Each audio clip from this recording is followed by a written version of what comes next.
Welcome viewers, আসসালামু আলাইকুম। আশা করি আপনারা সকলেই ভালো আছেন। আল্লাহর রহমতে আপনাদের দুয়ায় আমিও খুব ভালো আছি। আজকে আপনারা দেখবেন লো বাজেটে ১.৫ শতক জায়গার ভিতরে ২ তলা ফাউন্ডেশন দিয়ে একতলা বিল্ডিং কীভাবে করতে হয়।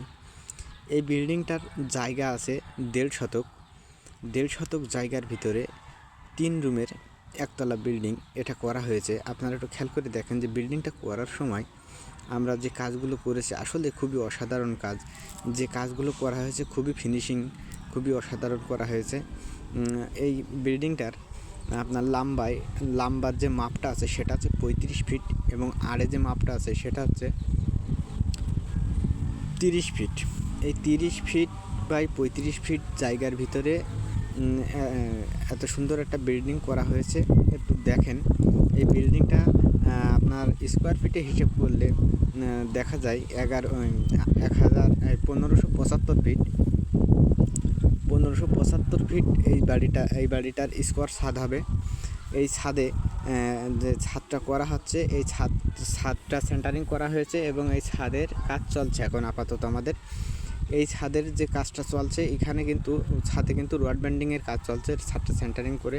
এখানে নিচেই যে সেন্টারিংগুলো করা হয়েছে আসলে দেখেন খুবই অসাধারণ সেন্টারিংটা করা হয়েছে। এই সেন্টারিংগুলো আমরা যে মাপে বাঁশ মানে মুটের বাঁশ মারা হয়, আমাদের এলাকায় মুটের বাঁশ বলে, যে বাঁশটা মারা হয় সেই বাঁশগুলো দেখেন খুবই সুন্দরভাবে মারা হয়েছে এবং মাপে মারা হয়েছে। আর এইটা হচ্ছে কিনা আপনার কিচেন, এই যে খালি জায়গাটা রয়েছে এখানে রাখা হবে মিক্সেপ এবং কিচেন দুটো সেলফ করা হয়েছে। একটা সেলফে আপনার রান্নাবাড়ার কাজ চলবে আর একটা সেলফে আপনি এক্সট্রা জিনিসপত্র রাখতে পারেন। আর এইটা হচ্ছে কিনা রুম।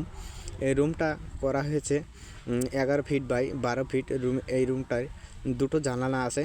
এই দুটো জানালার মাপ রয়েছে ৪২ ইঞ্চি করে।